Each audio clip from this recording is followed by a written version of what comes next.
Astaghfirullah. Bismillahirrahmanirrahim. Assalamualaikum warahmatullahi wabarakatuh.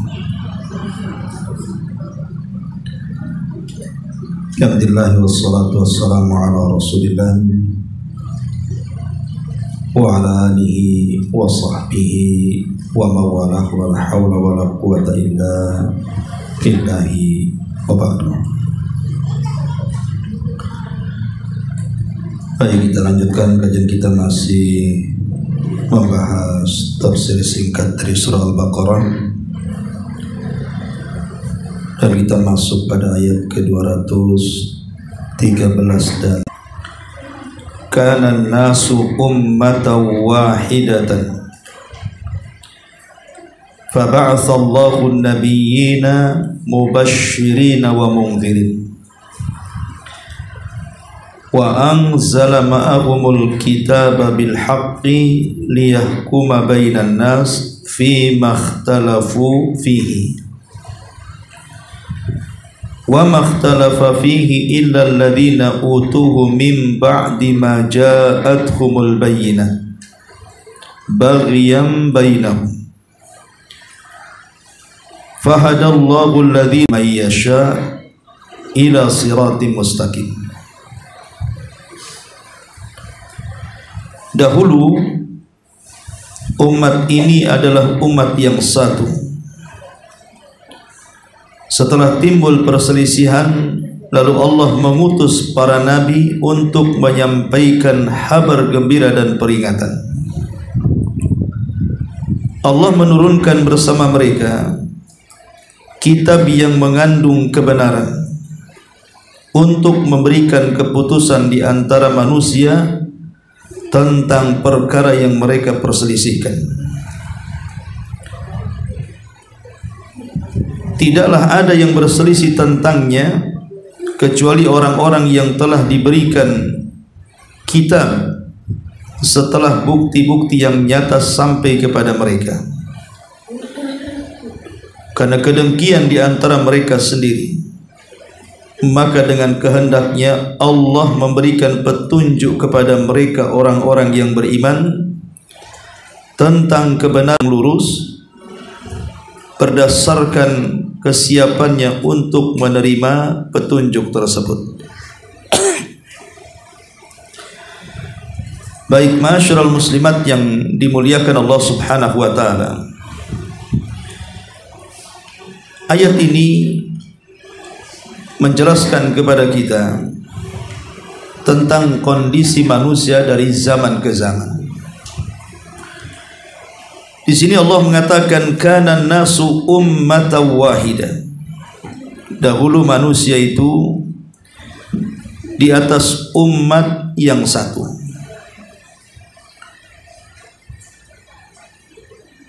Al-Imam Ibnu Jarir At-Tabari meriwayatkan dari Abdullah ibn Abbas radhiyallahu anhuma,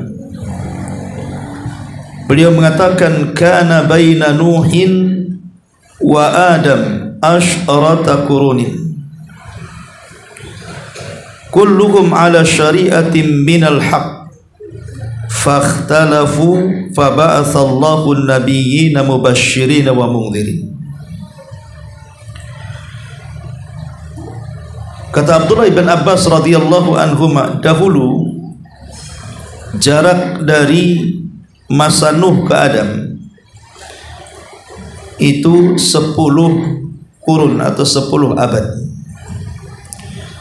Semuanya di atas syariat yang benar, artinya di atas tauhid. Kemudian mereka berselisih, maka diutuslah kepada mereka para nabi yang memberikan kabar gembira dan juga memberikan peringatan. Ma'asyiral muslimat yang dimuliakan Allah Azza wa Jalla, kita tahu bahwa jarak dari Adam ke Nuh itu, kata Abdullah ibn Abbas radhiyallahu anhu, sekitar 1000 tahun. Karena 10 abad, 1 abad itu 100 tahun. Berarti kali 10 jadi 1000 tahun. Lah, jarak 1000 tahun ini tidak ada penyimpangan sedikit pun di atas tauhid. Jadi mereka tetap akidahnya satu, menyembah Allah Subhanahu wa taala dan tidak menyekutukan Allah sedikit pun. Betul ada maksiat seperti pembunuhan Qabil kepada Habil, atau di zaman Nabi Syith alaihi salam terjadi perzinahan, musik dan khamr. Tetapi tidak ada satupun manusia di zaman itu, sebejat-bejatnya manusia di zaman itu, mereka tidak berani menyekutukan Allah Azza wa Jalla. Belum ada berhala yang disembah. Jadi walaupun mereka melakukan dosa besar, tapi batas dosanya tidak sampai kepada kesyirikan yang mengakibatkan kekufuran. Baru di zaman Nuh alaihi salatu wassalam terjadi penyimpangan tauhid, karena sebelum Nuh alaihi salam diutus, ada satu keluarga yang sangat dihormati dan dimuliakan di zaman itu, namanya keluarga Wud. Dalam bahasa Quran disebut Wad. Keluarga inilah yang menjadi contoh teladan bagi umat di zaman itu. Lah, Wud ini juga punya anak-anak yang saleh, yang meneruskan estafet dakwah bapaknya. Di antara anak-anaknya ada namanya Yaghus, kemudian Ya'ub, kemudian juga Nasr. Intinya bahwa keluarga Wud ini menjadi teladan di zaman itu, karena memang di zaman itu disebut zaman fatrah, tidak ada nabi yang diutus, hanya mengandalkan orang-orang saleh untuk mengajarkan keteladanan agama. Tapi setelah pupusnya keluarga ini, satu persatu meninggal. Wud meninggal, kemudian Ya'ub meninggal, Yaghus meninggal, Nasr meninggal. Artinya satu keluarga setelah kemudian tidak ada lagi. Lah, di zaman itu mereka kehilangan panutan. Disinilah setan berperan, karena sejak setan diturunkan ke bumi, atau iblis diturunkan ke bumi bersama Adam dan juga Hawa alaihi wassalam, iblis tidak punya kesempatan untuk menyimpangkan akidah Adam dan keturunannya. Baru setelah kemudian lewat 10 kurun atau 1000 tahun, dengan wafatnya keluarga Wud ini, baru terjadi kesyirikan. Apa kesyirikan yang pertama? Menyembah berhala keluarga Wud. Jadi iblis datang kepada orang-orang yang dulunya sangat mengagungkan keluarga Wud ini dan mengatakan, kalau kalian rindu dengan mereka, kenapa kalian tidak membuat berhala, membuat patung? Maka mereka pun membuat patung, tapi belum disembah, hanya untuk mengingatkan jasa dan kebaikan mereka, sehingga kalau melihat patung-patung keluarga Wud ini, mereka terangsang untuk melakukan amal saleh. Generasi pembuat patung kemudian meninggal dunia, datang generasi kedua. Maka iblis datang lagi berikan was-was kepada mereka dan mengatakan, kenapa kalian tidak memproduksi patung itu sebanyak-banyaknya? Kalau bisa setiap rumah ada patung, supaya masing-masing rumah makin demi selangkah. Kemudian generasi kedua juga meninggal dunia, belum ada kesyirikan. Lah, generasi ketiga, keempat dan seterusnya inilah yang mereka tidak paham maksud bapak moyang mereka membuat patung, lambat laun akhirnya menyembah berhala dan tidak menyembah Allah, sehingga kesyirikan memenuhi bumi saat itu. Di sini Allah Subhanahu wa taala utus Nuh alaihi salatu wassalam sebagai rasul pertama untuk memberantas kesyirikan. Makanya di sini Allah Subhanahu wa taala mengatakan kana nas ummatan wahidah. Dulu manusia itu di atas umat yang satu. Maksudnya di atas tauhid selama 1000 tahun dari jarak Adam sampai ke Nuh. Tapi setelah itu terjadi kesyirikan. Makanya Allah mengatakan fa ba'atsallahu an-nabiyyina mubashshirina wa mundhirin.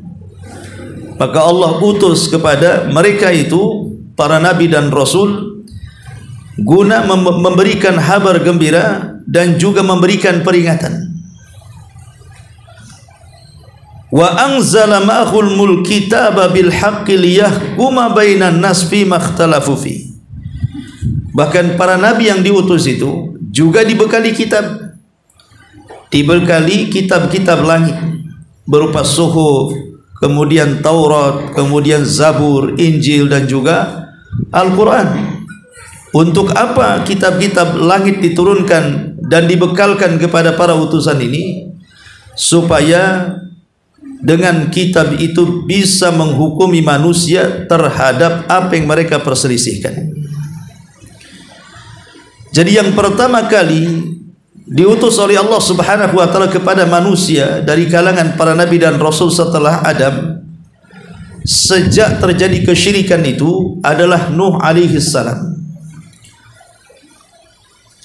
Setelah kemudian Nuh alaihi salatu wasalam diutus dan hanya sedikit yang mengikuti dakwah Nuh alaihi salam, hanya keluarganya saja, sementara kaumnya kufur, termasuk istri dan anaknya Kan'an juga kufur. Maka datanglah azab kepada mereka. Inilah azab pertama yang Allah Subhanahu wa taala turunkan ke bumi. Sebelumnya tidak ada azab. Karena kesyirikan mereka Allah murka. Makanya Allah turunkan azab pertama dengan membuat banjir bandang, dan Nuh pun kemudian selamat. Bahkan diselamatkan Allah lewat perahu yang diperintahkan Allah untuk membuatnya. Setelah kemudian Nuh alaihi salam dan putra-putranya seperti dan juga istri dan anak-anaknya diselamatkan Allah di Irak di Bukit Judi, maka berkembang biaklah putra-putra Nuh ini dengan keturunan-keturunan. Maka anak-anak Nuh pun hijrah ke beberapa tempat.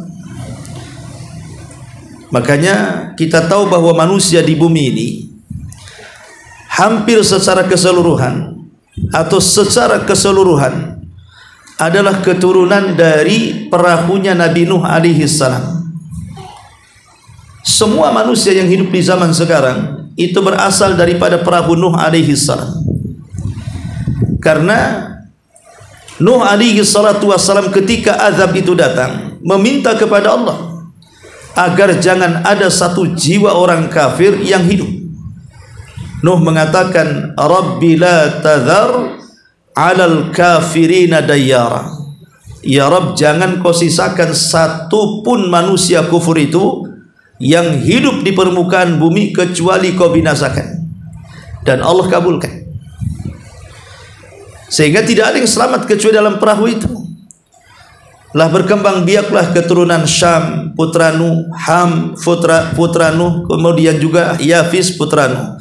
Dari 3 putra Nuh inilah asal manusia sampai hari ini, di mana Syam melahirkan keturunan bangsa Arab, kemudian Ham menurunkan bangsa yang berkulit hitam, dan Yafis itulah yang kita kenal dengan bangsa Asia, kita-kita ini. Itu turunan Yafis putra Nuh. Lah mereka pun berpencar ke beberapa daerah dan mereka masih mentauhidkan Allah Azza wa Jalla. Tapi setelah putra-putra Nuh ini meninggal dunia, kemudian zaman berubah, ya. Kemudian jauhlah mereka dari para nabi, mulai lagi mereka melakukan kesyirikan. Dan dari turunan Nuh, dari turunan putra-putra Nuh itu, yang pertama kali melakukan kesyirikan adalah kaum Ad. Jadi beberapa generasi setelah Nuh itu masih mentauhidkan Allah, karena masih dalam bimbingan Syam, Ham dan Yafis. Tapi kemudian seiring dengan berlalunya zaman, maka lunturlah tauhid. Akhirnya keturunan Nuh alaihi salam mulai melakukan kesyirikan, dan yang pertama kali menyimpang adalah kaum Ad. Lah saat kaum Ad ini dari turunan Nuh kemudian mulai melakukan kesyirikan kepada Allah Azza wa Jalla, maka Allah utus kepada kaum ini seorang nabi Arab namanya Hud alaihi salam. Dan Ad itu kaum yang berada di sekitar Oman dan Hadral Maut. Itulah kaum Ad di sekitar situ. Tetapi kemudian Hud juga setelah kemudian mendakwahkan manusia ke dalam tauhid, kebanyakan kufur dan hanya sedikit yang beriman. Sehingga sebelum datang azab Allah Subhanahu wa taala, Hud pun kemudian mengajak orang-orang yang beriman untuk hijrah dari Hadral Maut menuju Mekah Al-Mukarramah.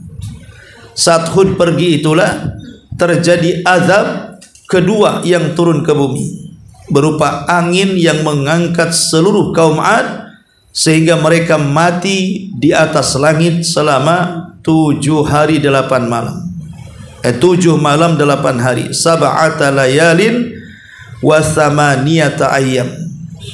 7 malam 8 hari mereka mengapung di langit. Kemudian setelah mati, maka mereka pun kemudian dihempaskan ke bumi, sehingga Allah mengatakan seperti tunggul-tunggul kurma yang menancap di bumi, ka'ajazin nakhlin khawiyah. Akhirnya kemudian Hud pun melakukan era baru, sehingga orang-orang yang beriman terus diajarkan tauhid sampai Hud meninggal dunia. Kemudian kaumnya masih mentauhidkan Allah, tapi seiring zaman berlalu, akhirnya keturunan Hud ini mulai melakukan kesyirikan kepada Allah Azza wa Jalla. Dan kabilah yang pertama kali melakukan kesyirikan dari kaum Ad, keturunan Ad, adalah kaum Samud. Inilah kaum Samud melakukan kesyirikan ketiga kalinya. Ketika kemudian mereka terus melakukan penyimpangan dalam akidah, Allah utus kepada mereka seorang nabi Arab yang kedua, Nabi Saleh alaihi salam. Diutus kepada mereka untuk mendakwahkan tauhid. Tapi lagi-lagi Nabi Saleh tidak banyak pengikutnya, dan Nabi Saleh terletak di sebuah tempat antara Madinah menuju perjalanan Tabuk. Di situ ada yang disebut dengan Madain As-Salih. Sampai hari ini destinasinya masih ada, artinya artefak-artefak sejarahnya itu masih ada di sana dalam bentuk bangunan-bangunan kuno. Orang-orang menyebutnya Madainus Saleh, tempat kota yang pernah dihancurkan, yang Allah utus Nabi Saleh di situ, dan Rasul pernah singgah di situ. Tetapi Nabi SAW ketika melihat para sahabat kehausan, kemudian di situ ada sumur, maka Nabi SAW kemudian mengatakan, jangan minum dari situ, dan bergegaslah kita pergi dari tempat ini, karena tempat ini adalah tempat yang pernah diazab. Maka Rasul dan para sahabatnya pun bergegas meninggalkan Madain As-Saleh. Lagi-lagi Saleh pun didustakan, dan hanya sedikit yang mengikuti Nabi Saleh. Maka Saleh pun hijrah dari negerinya sebelum turun azab. Akhirnya betul-betul azab turun kepada mereka 3 hari. Mereka seperti bangkai hidup. Hari pertama wajah mereka menguning, hari kedua wajah mereka memerah, dan hari ketiga wajah mereka menghitam. Kemudian Jibril diutus untuk berteriak satu teriakan, sayhatan wahidah. Tiba-tiba jasad kaum Samud bergelimpangan di rumah-rumah mereka, dan rumah mereka menjadi kuburan-kuburan mereka. Kemudian Nabi Saleh pun mulai mendidik murid-muridnya. Akhirnya kemudian mereka pun betul-betul memegang tauhid sampai Nabi Saleh meninggal, dan beberapa generasi berikutnya. Akhirnya jauhnya mereka dari para nabi, muncul kesyirikan. Datanglah era Ibrahim alaihi salatu wassalam yang kesyirikannya melebihi kesyirikan sebelumnya. Karena di era Hud, Nabi Saleh atau Nuh, mereka hanya menyembah berhala saja. Tapi di zaman Nabi Ibrahim ini berkembang, karena bukan hanya berhala yang disembah, Namrud pun disembah. Kemudian bintang disembah, bulan disembah, matahari disembah, sehingga kesyirikan berkembang. Sehingga Nabi Ibrahim kewalahan untuk mendakwai kaumnya. Ketika dia tidak bisa mendakwai Namrud di Irak, maka Ibrahim pun kemudian hijrah ke Haran. Sampai di Haran dia melihat ada orang yang menyembah bintang, bulan dan matahari. Nabi Ibrahim berusaha mendakwai mereka, tapi mereka juga tidak bisa berubah. Akhirnya Ibrahim hijrah ke Palestina. Tapi karena kekurangan ekonomi, susah cari ekonomi, maka dia hijrah ke Mesir. Tapi di Mesir rajanya zalim, melakukan pelecehan kepada istrinya. Akhirnya hijrah lagi ke Palestina, akhirnya menetap di Palestina. Memang tidak dijelaskan azab yang diturunkan Allah kepada kaumnya Ibrahim. Tidak dijelaskan, lain dengan azab-azab yang diturunkan kepada Nuh, kaum Ad, kaum Tsamud, jelas. Tapi kaum Ibrahim tidak dijelaskan azab apa yang menimpa mereka. Cuman kematian Namrud hanya dijelaskan kematiannya saja, disiksa dengan satu ekor nyamuk yang masuk ke telinganya, kemudian bersarang 40 tahun di otaknya, sehingga dia selalu merasakan sakit kepala. Setiap sakit kepala maka dia pukul kepalanya. Selama 40 tahun memukul kepalanya, akhirnya gegar otak, mati. Gimana? Kalau dia sakit kepala, maka kemudian Namrud mengatakan kepada pembantunya, pukul kepalaku dengan sandal. Selama 40 tahun dipukul kepala dengan sandal, apakah mati? Gak percaya, coba aja. Orang pukul sandal tiap hari, apa gegar otak? Itu saja kematian Namrud saja. Tapi kaumnya tidak dijelaskan azab apa yang menimpa mereka. Sampai akhirnya zaman Ibrahim berlalu, kemudian zaman Ishak putranya, kemudian zaman Ismail putranya kan. Sampai di Arab pun terjadi kesyirikan. Setelah Ismail kemudian meninggal, kemudian kaum Jurhum juga sudah terkalahkan dengan Khuza'ah. Mulailah kemudian terjadi kesyirikan di tanah Arab yang didalangi oleh tokoh Khuza'ah namanya Amr ibn Luhai. Sampai diutusnya Nabi sallallahu alaihi wasallam baru terberantas kesyirikan. Adapun dari jalur Ishak, disinilah banyak azab yang dijelaskan, karena dari turunan Ishak ini ribuan para nabi lahir. Ishak ini memiliki putra namanya Yakub. Dan Yakub ini memiliki 12 putra, salah satunya Yusuf, Binyamin, Lawi, Yahuda dan yang semacamnya. Dari turunan Lawi inilah muncul ribuan para nabi. Jadi Bani Israel berpuluh-puluh tahun dipimpin para nabi. Baru di masa Talut berganti kepemimpinan dari nabi menjadi raja. Setelah Talut mengalahkan Jalut, hanya sekali saja dipimpin raja, karena setelahnya kembali kepada para nabi. Dan yang pertama kali setelah era Talut adalah Daud. Daud menyandang dua kemuliaan, bukan hanya sekedar raja, tapi dia juga nabi. Dan itu juga diwariskan kepada anaknya Sulaiman. Bukan hanya sekedar raja, dia nabi. Kalau sebelumnya raja ya raja, nabi ya nabi. Tapi Daud dan Sulaiman ini dia menyandang dua kemuliaan, raja plus nabi. Lah hancurnya Bani Israel setelah era Sulaiman. Karena puncak kejayaan Bani Israel itu di era Nabi Daud dan di era Nabi Sulaiman. Tapi setelahnya dikuasai putra Sulaiman, kemudian zaman berlalu makin melemah, sehingga banyak penyimpangan dan banyak macam-macam azab diturunkan kepada Bani Israel. Mulai dari kutukan menjadi kera dan babi, mulai daripada penyakit taun yang merebak di mana-mana, mulai daripada banjir bandang yang kemudian menenggelamkan Fir'aun dan kaumnya, macam-macam azab. Dan diakhiri kenabian dan kerasulan di zaman Isa ibnu Maryam. Selama 500 tahun kosong kenabian. Baru kemudian diutus dari tanah Arab Nabi akhiruz zaman, penutup para nabi dan rasul, pemimpinnya para nabi dan rasul, pemimpinnya awal dan akhir, itulah Rasul kita Muhammad sallallahu alaihi wasallam. Makanya di sini Allah mengatakan fa ba'atsallahu an-nabiyyin, diutus para nabi. Ya, dari zaman Nuh sampai Nabi sallallahu alaihi wasallam, tugasnya mubasysyirin wa mundzirin, memberikan peringatan dan kabar gembira. Wa anzala ma'ahumul kitab, Allah turunkan kepada mereka para nabi kitab-kitab langit. Seperti suhuf yang diturunkan kepada Nabi Syith, yang diturunkan kepada Idris, yang diturunkan kepada Ibrahim, itu semua suhuf namanya.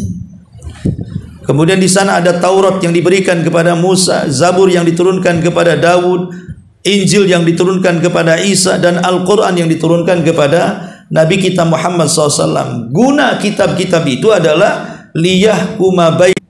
Jadi kitab-kitab itu diturunkan untuk memberikan keputusan terhadap perselisihan manusia. Ma'asyiral muslimat yang dimuliakan Allah Subhanahu wa taala. Tetapi masalahnya di sini, wa ma ikhtalafa fihi illa alladhina utuhu min ba'di ma ja'atuhumul bayyinati baghyan bainahum. Anehnya Allah Subhanahu wa taala mengatakan di sini, tidaklah perselisihan itu muncul kecuali orang-orang yang telah diberikan kitab setelah bukti-bukti yang nyata sampai kepada mereka, karena kedengkian di antara mereka sendiri. Harusnya logika mengatakan ketika diturunkan kitab-kitab langit, diutus para nabi dan rasul, harusnya umat makin bersatu kan? Tapi justru tidak. Dengan diutusnya para nabi dan rasul, diturunkannya kitab-kitab, bukti sudah jelas. Contoh umpamanya sebagaimana disebutkan dari Zaid ibn Aslam dari bapaknya, ketika memberikan catatan fahadallahu alladhina amanu lima ikhtalafu fihi minal haqqi biidzni, maka Allah berikan petunjuk kepada orang-orang yang beriman terhadap apa yang mereka perselisihkan di dalamnya dari kebenaran dengan izinnya. Dicontohkan seperti mereka berselisih tentang hari Jumat, di mana orang-orang Yahudi tidak mau mengambil hari Jumat, malah mereka mengambil hari Sabtu sebagai hari sakral mereka. Nasrani juga ogah mengambil hari Jumat, malah mengambil hari Ahad sebagai hari sakral mereka. Dan yang betul-betul mengambil hari Jumat adalah kaum muslimin. Bayangkan Allah menawarkan hari terbaik, ditolak Yahudi. Enggak, saya ingin hari Sabtu. Allah menawarkan hari Jumat kepada Nasrani, kata Nasrani, tidak mau, saya ambil hari Ahad. Orang Islam ditawarkan hari Jumat, sami'na wa ata'na, kami menerima dengan senang hati. Terjadi hari-hari sakral yang berbeda. Kemudian juga terjadi perselisihan kiblat, di mana orang-orang Nasrani kiblatnya menghadap timur, kemudian orang-orang Yahudi kiblatnya menghadap Baitul Maqdis, dan kaum muslimin Allah berikan petunjuk dengan kiblatnya menuju Ka'bah Al-Musyarrafah, yang solat itu cukup ruku tapi tidak sujud. Di antara mereka ada yang cukup sujud tak perlu ruku. Di antara mereka ada yang solat tapi boleh bicara. Di antara mereka ada yang boleh melaksanakan solat sambil berjalan. Tapi Allah berikan hidayah kepada umat Islam bahwa solat tidak boleh dilakukan seperti itu.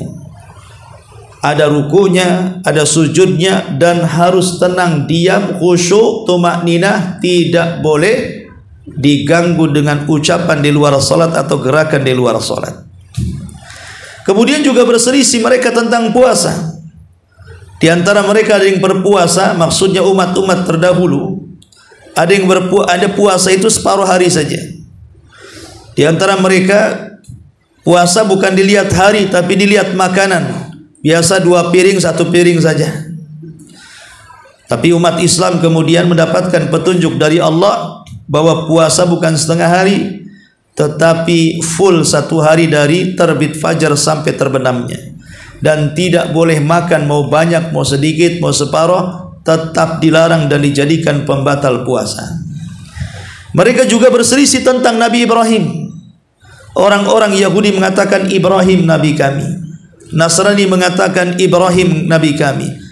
Maka Allah mengatakan, maka Ibrahimu Yahudiyan wala Nasraniyan, walakin kana hanifan muslima wa ma kana minal musyrikin.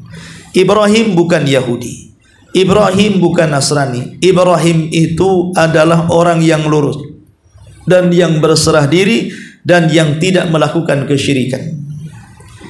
Bagaimana mungkin Yahudi mengklaim Ibrahim nabi mereka, sementara mereka terjerumus kepada kesyirikan, menyembah Uzair? Bagaimana mungkin Nasrani mengatakan Ibrahim nabi kami, sementara mereka menjadikan Isa Tuhan, anak Tuhan, satu di antara 3 Tuhan?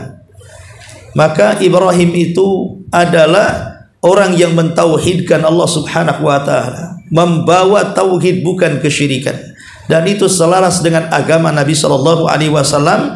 Makanya Nabi SAW mengatakan, fattabi millata Ibrahim hanifah, ikutilah agama Ibrahim yang lurus dari tauhid. Kemudian juga mereka berselisih tentang Isa. Yahudi kemudian mendustakan Isa dan menganggap anak zina dan ibunya pezina. Sampai hari ini Yahudi tidak mengakui Nasrani. Makanya Nasrani marah dan mengkafirkan Yahudi karena melecehkan nabinya dan ibundanya Maryam. Sementara Nasrani terlampau ekstrim kepada Isa, menganggap Isa sampai ke derajat Tuhan. Maka Allah berikan hidayah kepada umat Islam, tetap mengakui Isa adalah Nabi dan Rasul, tapi dia bukan Tuhan, anak Tuhan, atau satu di antara 3 Tuhan. Dan banyak lagi perselisihan, baik dalam fikih seperti wanita haid. Orang Yahudi menganggap wanita haid itu najis, tidak boleh satu kamar selama dia haid. Kamarnya harus lain, meja makannya harus lain, sampai bersih. Orang Nasrani pula, orang haid itu suci, boleh digauli. Tapi umat Islam diberikan petunjuk oleh Allah dengan mengatakan orang haid tidak. Jadi perselisihan di antara umat yang diutus kepada mereka para nabi, antara Yahudi, Nasrani ataupun kaum muslimin, terjadi perselisihan. Tetapi Allah mengatakan fahadallahu alladhina amanu, tetap Allah lah memberikan petunjuk kepada orang-orang yang beriman. Lima ikhtalafu fihi minal haqqi biidzni, terhadap apa yang mereka perselisihkan dari kebenaran dengan izin Allah. Wallahu yahdi man yasha ila siratim mustaqim, dan Allah memberikan petunjuk kepada siapa yang dikehendaki ke jalan yang lurus. Artinya tidak bisa diklaim, yang mengklaim petunjuk itu adalah Allah, bukan kita yang mengatakan kami yang paling benar. Yahudi yang paling benar yang masuk surga, karena orang Yahudi mengatakan waqalatil yahud laisatin nasara ala syai' waqalatin nasara laisatil yahudu ala syai'. Orang-orang Yahudi mengatakan apalah itu Nasrani, kami yang paling benar, kami yang akan masuk surga. Orang Nasrani juga mengatakan apalah itu Yahudi gitu. Yahudi sesat, kamilah yang benar. Lah hidayah itu bukan pengklaiman, tapi hidayah itu milik Allah Subhanahu wa taala. Makanya di sini Allah mengatakan wallahu yahdi man yasha ila siratin mustaqim. Allah lah yang kasih hidayah, dan umat Islam adalah umat yang diberikan hidayah oleh Allah Subhanahu wa taala, karena seluruh petunjuknya tidak mungkin dirubah-rubah. Al-Quran dari sejak diturunkan sampai hari ini, ya begitu bacaannya, begitu jumlah juznya, jumlah ayatnya, jumlah suratnya, dan tidak ada satupun huruf yang bergeser dari tempatnya. Tapi kitab-kitab selain dari Al-Quran, lihat terjadi perubahan kan. Taurat dirubah-rubah, Injil dirubah-rubah. Jadi petunjuk sudah tidak murni lagi, karena mereka menganggap bahwa kebenaran itu ada di tangan hawa nafsu mereka, sehingga kitab Allah saja direvisi, perlu ditambah dan dikurangi. Makanya Allah Subhanahu wa taala menjadikan umat Islam adalah umat yang berpetunjuk, dan melengkapi ajaran-ajaran sebelumnya. Inilah diantara keterangan sedikit dari ayat Al-Baqarah 213. Kemudian ayat selanjutnya Allah Subhanahu wa taala mengatakan dalam Al-Baqarah 214-nya, Am hasibtum an tadkhulul jannata walamma ya'tikum mathalul ladzina khalau min qablikum massathumul ba'sa wa dharra'u wa zulzilu hatta yaqul, apakah kamu mengira bahwa kamu akan masuk ke dalam surga padahal belum datang kepadamu cobaan sebagaimana halnya orang-orang terdahulu sebelum kamu. Mereka ditimpa dengan malapetaka dan kesengsaraan serta digoncangkan dengan berbagai macam cobaan, sehingga berkata Rasul dan orang-orang yang beriman saat itu, bilakah datang pertolongan Allah kepada kami? Maka Allah jawab, ingatlah sesungguhnya pertolongan Allah itu amat sangat dekat. Al-Baqarah 214 ini ingin menjelaskan kepada, jadi masuk surga itu tidak seperti masuk neraka. Kalau masuk neraka itu tinggal jegur saja, tidak perlu belajar. Tapi masuk surga itu perlu kesungguhan dan pengetahuan. Makanya ada istilah darajat, ada istilah darokat. Darajat itu tangga ke atas, ya 1, 2, 3 sampai ke atas. Itu namanya darajat. Makin tinggi makin indah surga itu, makin tinggi makin indah surga itu, maka disebut darajat, naik ke atas. Tapi kalau neraka itu disebut darokat, tangga ke bawah, makin rendah makin mengerikan nerakanya, makin rendah makin menakutkan nerakanya, maka disebut darokat. Logika saja Bu, kalau ibu mau naik tangga, umpamanya ibu ingin naik ke atas gunung, kita tahu bahwa tidak mudah kita itu melangkahkan kaki sehingga sampai di puncak kan Bu. Perlu tidak akan sampai di atas gunung. Itu logika, yang naik itu pasti capek. Tapi yang jegur itu Bu nggak capek. Kalau sudah naik di atas gunung, lompat aja ke bawah. Capek nggak tuh? Tinggal lompat itu tuh udah sampai di bawah. Tapi kalau naik itu butuh berjam-jam tuh. Tapi kalau sudah di atas, ibu pengen turun, lompat saja kan gitu, udah sampai di bawah tuh. Maknanya apa? Maknanya kalau ingin masuk neraka tinggal jegur saja, tidak perlu sekolah masuk neraka itu. Ibu tinggal mabok, tinggal judi, tinggal gibah banyak-banyakin gitu. Udah itu masuk neraka tuh. Kalau masuk surga kan tidak bisa, ibu capek datang ke pengajian di sini, udah panas-panas di sini. Ntar lagi digusur pula musola sini. Jadi intinya bahwa masuk surga itu agak rumit kan gitu. Harus sholat, nanti sangat keletihan, kesungguhan, keberanian dan begitu seterusnya. Jadi susah orang masuk surga itu. Beda dengan masuk neraka. Makanya di sini Allah ingin menjelaskan bahwa masuk surga lo tidak mudah. Kenapa demikian? Harus ada ujiannya. Makanya Allah mengatakan am hasibtum am tadkhulul jannata. Apakah kalian mengira mudah masuk surga? Oh tidak, ya, sampai kalian walamma ya'tikum mathalul ladzina khalau min qablikum, sampai kalian diuji seperti umat sebelum kalian. Apa ujian mereka? Massathumul ba'sa wadh-dharra wa zulzilu. Mereka ditimpa malapetaka, kesengsaraan, kegoncangan, cobaan macam-macam, sampai karena tidak tahannya terkadang dengan ujian itu, bahkan seorang Rasul dan orang-orang yang beriman saja sebelum Islam sampai tidak tahan dan mengatakan, ya Rabb, kapan kira-kira pertolongan itu datang? Seperti contoh Nabi Nuh. Nabi Nuh dia sudah tidak tahan dengan kaumnya dan mengatakan apa? Rabbi inni maghlubun fantasir, ya Rabb, aku sudah tidak kuat, kaumku sudah hendak mengancam membunuhku, tolong aku. Ya, sampai Nabi Nuh aja tidak tahan dengan kaumnya. Ya, bahkan Nabi Saleh sampai Nabi Yunus alaihi salam sampai meninggalkan kaumnya, tidak tahan. Kemudian mengancam kaumnya, sebelum 3 hari datang azab Allah kepada kalian. Jadi sampai ujian itu, sampai para nabi sendiri ada yang tidak tahan sehingga harus mendoakan kehancuran kepada kaumnya. dan meninggalkan kaumnya. Dari sini kita tahu bahwa masuk surga itu tidak mudah. Di zaman Nabi ada seorang sahabat namanya Khabbab ibn Arat. Khabbab ibn Arat. Nampak Khabbab itu walaupun umur 10 tahun, tapi kekar badannya, kuat fisiknya, cocok untuk pekerjaan pandai besi. Dibelilah oleh wanita tadi, wanita kaya tadi, dan dipekerjakan di pandai bersih berpuluh-puluh tahun. Hidayah masuk, kemudian ingin masuk Islam. Dia pun menyembunyikan keislamannya. Tapi sepandai-pandainya menyembunyikan keislaman, majikannya lama-lama tahu juga. Akhirnya setiap hari disiksa dengan disundut besi panas. Pokoknya kalau tidak murtad, ambil besi, dibakar sampai merah, kemudian dicucukkan di badan Khabbab. Makanya di zaman Umar, ketika Umar radhiyallahu an berdiskusi dengan para sahabat, ketika bagaimana sulitnya di zaman Nabi, nostalgialah cerita di zaman Nabi masih hidup.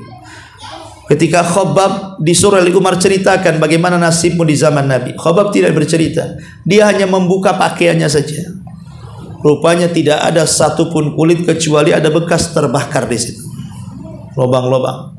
Itu mencukupkan bagaimana Khabbab disiksa luar biasa dengan besi panas supaya dia murtad. Walaupun Khabbab ini sudah berusaha menguatkan imannya, mempertahankan Islam dan imannya, dia pun tak tahan akhirnya. Karena ketidaktahannya, karena setiap hari disundut besi, sedang bersandar di kiswah Ka'bah. Jadi Khabbab kemudian menyamperi Nabi SAW dan mengatakan, "Ya Rasulullah, ala tara lana, tidakkah kau lihat kami?" katanya. "Tidakkah kau iba dengan nasib kami? Ala tad'u lana, ala tastaghfir lana, tidakkah engkau berdoa untuk kami? Tidakkah engkau meminta pertolongan kepada Allah supaya dicepatkan untuk kami? Kami sudah tidak tahan dengan siksaan ini. Mintalah belum seberapa dibandingkan umat sebelummu." Kemudian Rasul menceritakan umat-umat Ashabul Uhdud, yang kata Rasul dulu ada orang digergaji jadi dua, kemudian belah jadi dua dan meninggal. Mereka tidak bergeming keimanannya. Kemudian dikisahkan di zaman Bani Israel ada orang yang dikubur hidup-hidup sampai mati dari tulangnya. Mereka pun tidak meninggalkan agamanya. Seolah-olah Rasul mengatakan, "Ya Khabbab, penderitaanmu ini tidak seberapa dengan umat sebelum kamu. Tapi engkau meminta kemenangan ini tergesa-gesa, terlalu tergesa-gesa. Khabbab, kemenangan itu akan sampai pada waktunya." Sampai orang-orang Son'a kalau berjalan ke Haramah, kisah Khabbab inilah yang menurunkan ayat ini, asbab nuzulnya.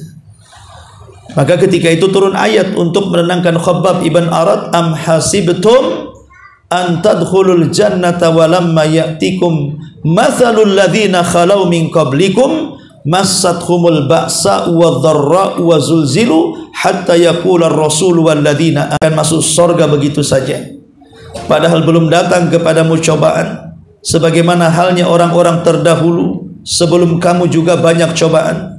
Mereka ditimpa malapetaka, mereka ditimpa kesengsaraan, mereka digoncang dengan berbagai macam cobaan, sehingga saking tidak tahannya Rasul dan sudah dekat kepada kalian. Ma'asyiral muslimat yang dimuliakan Allah Azza wa Jalla, ayat ini juga dapat kita ambil pelajaran, bahwa manusia itu untuk menunjukkan kejujuran imannya atau tidak, kebenaran imannya atau dusta, itu dengan adanya cobaan. Kalau manusia tidak dicoba, tidak akan tahu seberapa nilai imannya, seberapa nilai Islamnya. Cobaan itulah yang membuktikannya. Makanya lihat, sebelum cobaan datang, seolah-olah dia taat luar biasa kepada Allah, ya ke masjid, sholat 5 waktu, hadir di majelis ilmu, dan begitu seterusnya. Tapi setelah cobaan datang, entah dalam bentuk kefakiran, entah dalam bentuk penyakit di badan, entah dalam bentuk perceraian, entah dalam bentuk anak-anak nakal dan begitu seterusnya. Cobaan kan macam-macam, ya. Baru nampak di situ mana yang futur, mana yang tidak. Akhirnya mulai malas ke masjid, mulai malas ke pengajian, mulai malas baca Quran, mulai malas segala-galanya. akhirnya putus soleh dia. Betapa banyak akibat cobaan jadi tumbang. Ngeluh akhirnya, sakit sedikit berteriak-teriak. Terkadang kemudian kalau semakin banyak cobaannya mengeluh, kenapa asih aku yang dicoba, kenapa orang tidak? Kenapa asih aku yang sakit, kenapa orang sehat? Asih orang aja yang diberikan kesuksesan usaha, kenapa saya pula gulung tikar? Dan begitu seterusnya. Pastilah kita akan mengalami hal-hal yang seperti ini. Makanya pentingnya cobaan itu sebenarnya untuk mengokohkan. Tapi ingat bahwa Allah Subhanahu wa ta'ala tidak mungkin menimpakan cobaan kecuali imannya, ya pasti cobaannya juga akan melimpah. Sama dengan setan juga, kalau orangnya kecil imannya, ya diutus setan kecil aja lah untuk goda-goda dia. Tapi kalau imannya kuat, jadi dengkotnya setan yang diutus tuh. Artinya di dalam Al-Quran tentang bagaimana Allah juga akan mencoba kita. Walanabluwannakum bisyai'im minal khawfi wal ju'i wa naqsim minal amwali wal anfusi wal thamarat wa basyiri sabirin. Kami akan coba kan bagaimana nanti hidup saya, hidup anak-anak, hidup keluarga. Pamannya orang ditinggal mati, yang selama ini orang mati ini semasa hidupnya menjadi penopang hidup keluarga. Macam mana kita hidup, macam mana anak-anak sekolah. Terkadang Allah uji dengan ketakutan, ketakutan dengan masa depan, ketakutan dengan musuh dan yang semacamnya. Ataupun gitu ya, tahu-tahu dicuri uangnya, tahu-tahu dirampas tanahnya, tahu-tahu disegel rumahnya, dan begitu seterusnya. Akhirnya mulai kemudian yang biasa makan enak mulai berkurang makannya. Biasa rawon jadi tahu tempe, biasa tahu tempe jadi sayur. Oh, restoran mana yang pernah yang tidak ibu singgahi, bahkan makanan yang orang nggak tahu ibu tahu. Kan orang ahli kuliner itu yang nyumpet aja ketahuan tuh. Kalau ahli kuliner ya, kalau nggak ahli kuliner ya COD aja lah kan, kehabisan. Sedih kadang-kadang ya. Tapi kemudian satu hari dicoba dia, jangankan lagi ke warung-warung itu, warung kaki lima aja tak sanggup dia. Terkadang ada hujan-hujan, akhirnya hartanya habis kena banjir. Entah gempa, akhirnya rumahnya roboh gara-gara kegoncangan bumi. Entah angin puting beliung, atapnya keangkat dan begitu seterusnya. Habis hartanya. Ya.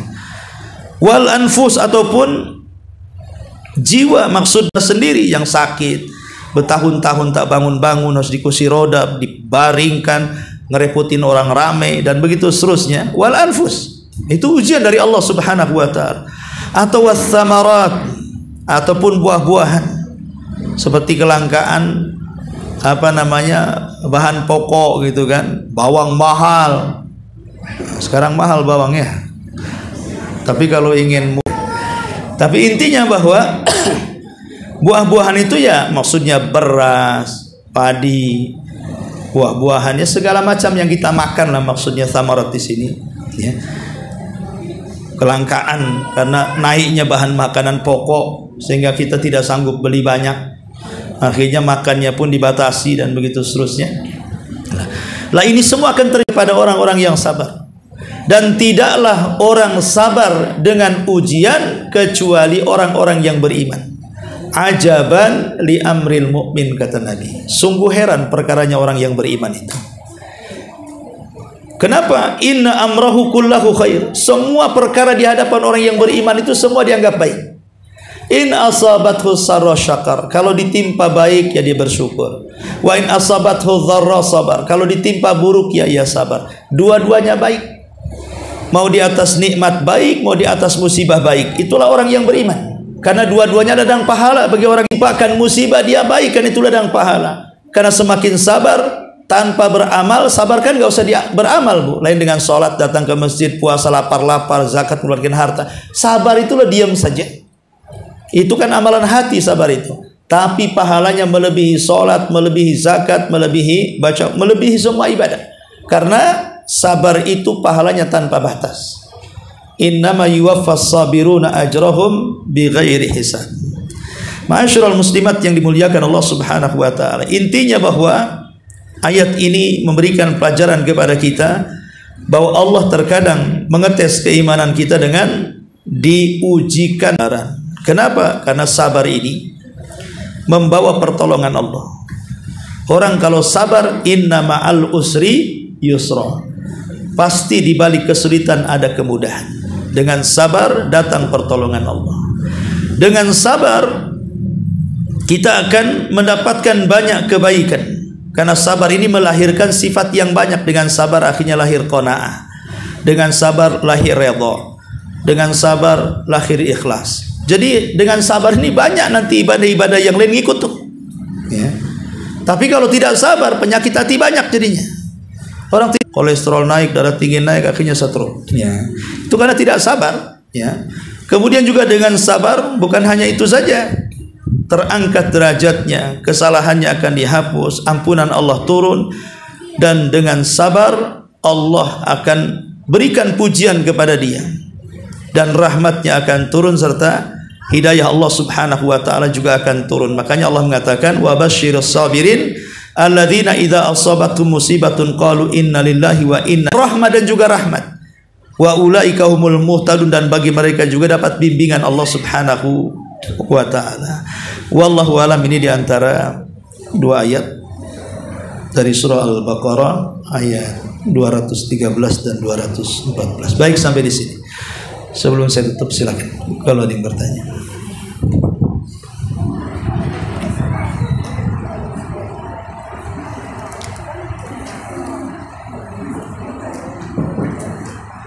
Bismillah,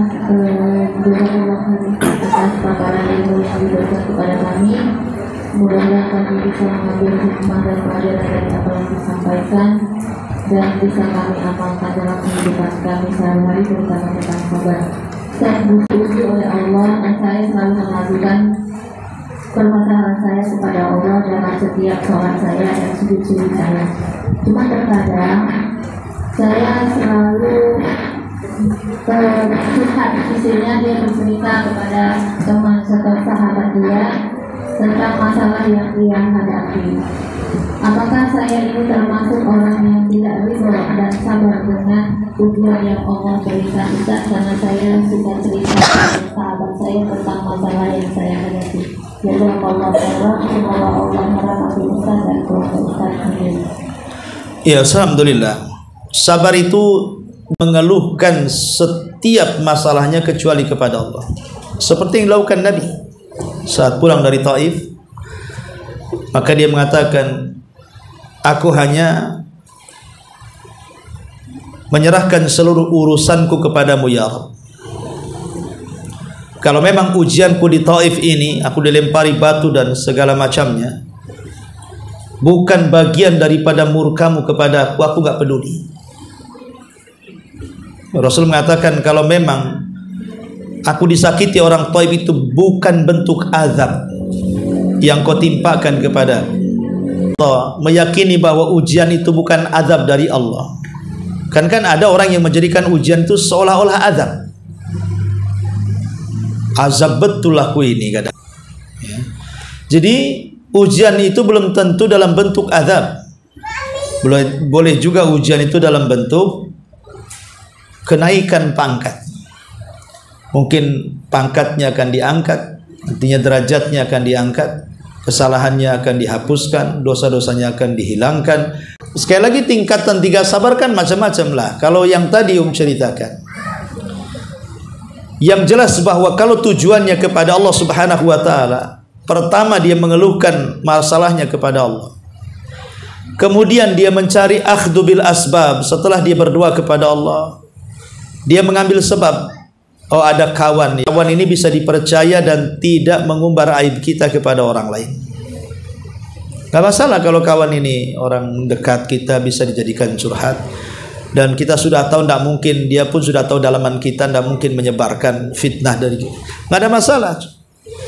Jadi curhatnya itu hanya mengambil solusi dan ingin mengeplongkan dada lah. Sebab kadang-kadang hati ini kalau nggak dicurahkan, kemudian nempel aja di hati, kan jadi penyakit jadinya. Karena harus dicurahkan semua.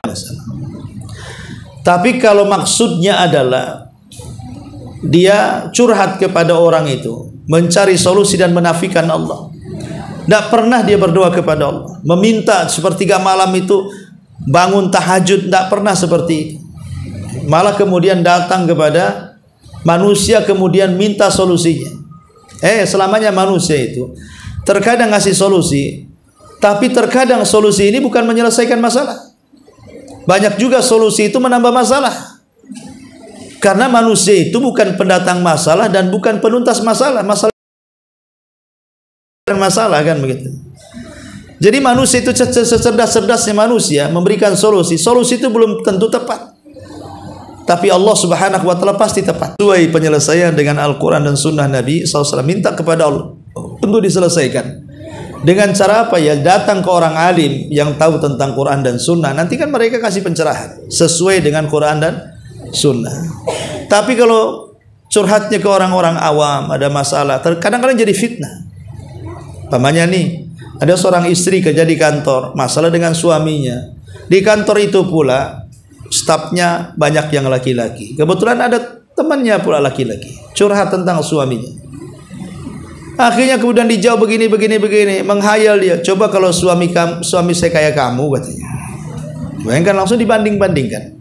Ya belum tentu juga, dia kan nggak pernah hidup satu hari. Kadang-kadang baiknya kan hanya nampak aja di kantor. Kalau betul-betul jadi suaminya mungkin lebih jahat dibandingkan suaminya. Nah ini kadang-kadang jadi fitnah jadinya solusi ini kan. Makanya kenapa mencari solusi itu sesuai dengan syar'i. Ya cari kepada pakarnya kalau ada masalah, fasalu ahli. Ustaz, ini satu lagi pertanyaannya Ustaz, dengan orang yang sama. Ustaz, saya selalu curhat dan ke teman yang paham dengan masalah agama dan dia selalu menasihati saya. Cuma terpikir bisa ngomong seperti itu karena tidak mengalami apa yang saya alami. Apakah kalimat ini termasuk kalimat yang tidak betul dengan takdir Allah? Iya, itu kalimat tidak ridha. Karena hal ini pernah terjadi di zaman Nabi. Satu hari ada seorang ibu meninggal anak putrinya. Akhirnya dia tidak mau meninggalkan kuburannya. Kapan ya saya lihat ada di beranda di Facebook itu, ya kan, ada yang anaknya kecelakaan, dua putrinya sampai ngampar karpet tidur di kuburannya, ya kan, sampai ya secara istilahnya ya perasaan ya gimana ya, namanya seorang ibu sekali kecelakaan dua putri ya mungkin susah untuk melupakan kan, sehingga dia rela tidur di kuburan beberapa hari sampai gelar karpet di situ kan. Nah di zaman Rasul pernah terjadi seperti itu. Ada wanita kehilangan anak, itu anak satu-satunya, sehingga dia akhirnya menangis di kuburannya, tidak mau meninggalkan kuburannya. Jadi Nabi SAW lewat, kemudian menasihati, pulang, bersabar gitu maksudnya. Tapi wanita ini mengatakan, iyalah, musibah ini tidak menimpamu, musibah ini menimpaku. Coba kalau musibah ini menimpamu. Itu jawaban ketusnya ibu ini kepada Nabi. Nabi kan nggak mau ribut sama mama kan, sama juga lah bapak-bapak malas lah ribut sama mama. Pergilah Nabi, ya, langsung pulang. Kemudian sahabat yang lain akhirnya membisikkan di ibu itu. Ibu tahu ngomong sama siapa tadi? Karena ibu itu kan nggak sempat nengok ke belakang ya kan, nggak tahu kalau ngomong yang ngomong tuh Nabi. Jadi dibisikkan, tahu nggak yang ngomong tadi itu? Nggak tahu, itu Nabi loh. Langsung kemudian kaget pucat ibu ini, langsung berdiri dari kuburannya, mengejar Nabi SAW sampai ke rumahnya, meminta maaf. Dan dia pun masuk ke rumahnya tanpa ada satpam, tanpa ada bawabah. Dalam riwayat rumah Nabi tidak ada satpamnya, tidak dijaga. Itu sekelas Nabi kan, tidak dijaga kan. Ini sekelas RT aja satpamnya banyak. Jadi masuklah wanita ini, kemudian dia mengatakan, ya Rasul, aku tidak tahu kalau itu engkau. Maka Nabi SAW mengatakan, aku paham. Kemudian Rasul mengatakan, inna sabra fi sadmatil ula. Kata Rasul, inna sabra fi sadmatil ula. Wahai ibunda, acap kali musibah itu datang. Jadi pertama kali musibah datang, kemudian sabar, itulah namanya sabar. Tapi kalau sudah sebulan, 1 tahun, ya bukan sabar, dah kadong itu namanya. Sabar itu permulaan musibah itu, ketika datang dek, orang dikatakan sabar. Nah, ini persis kalau pertanyaan tadi persis seperti yang dikatakan Nabi tadi. Orang yang mengatakan seperti itu berarti tidak rela dengan qada dan putusan Allah. Ya, karena kan manusia di depan musibah itu kan, pertama ada orang yang rela, ikhlas, lisannya juga menunjukkan keikhlasan, dan juga dia tidak tasakhut. Ya, betul-betul rela dengan putusan Allah, ya sudahlah. Ini semua putusan Allah, dia tegar. Bahkan dia bisa bersyukur kepada Allah atas nikmat yang masih tersisa. Ini setinggi-tingginya manusia itu. Pamannya anaknya meninggal, dia redha anaknya meninggal, dia ikhlas, lisannya pun tidak ngomong macam-macam. Bahkan dia mengatakan alhamdulillah. Bukan karena kematian anak, ada rumahnya kebakar habis, alhamdulillah, karena masih adalah satu lagi, gitu ya. Nah, tapi jangan keras-keras di depan orang, alhamdulillah. Ini bilang gila kan, rumah kebakar, bilang alhamdulillah kamu. Maksudnya alhamdulillah ya cukup yang kita dengar saja, karena itu supaya menenangkan hati. Masih ada lagi rumah yang lain yang belum kebakar kan, itu kan nikmat namanya, nikmat yang tersisa. Cuma kalau semuanya, seandainya semuanya pun tetap kita bersyukur alhamdulillah, nasib baik rumah yang terbakar saya masih hidup, nikmat hidup juga nikmat. Tapi ada yang kedua, lebih rendah daripada itu. Dia sabar, redha gitu ya. Dan dia pun diam, tidak mau mengadu sama orang, diam saja. Tapi jangan coba-coba disentuh. Kalau disentuh hatinya keluar semua unek-uneknya. Nah, tapi masih mendingan dia mau diam, asal jangan disentuh saja orang kayak gini nih. Cobalah ceritakan ada masalahnya. Dia sudah sabar, udahlah. Cukup saya yang sabar. Tapi diuji sama kawannya, ceritakan aja. Ya. Enggak. Biar saya yang tahu, ceritakan. Ya lama-lama ceritakan juga, yang dipancing-pancing. Ya. Nah ini yang kedua, itu agak-agak rendah tuh. Nah, yang ketiga parah. Sudah tidak redha hatinya, lisannya ngomong aja. Nah, ini. Jadi nampak ketidakredhaan itu dari ucapan. Nah, ini namanya tasakhut, tidak boleh ketika menerima musibah seperti ini. Wallahu a'lam. Baik, sampai di sini. Jam 11:30, zuhur juga.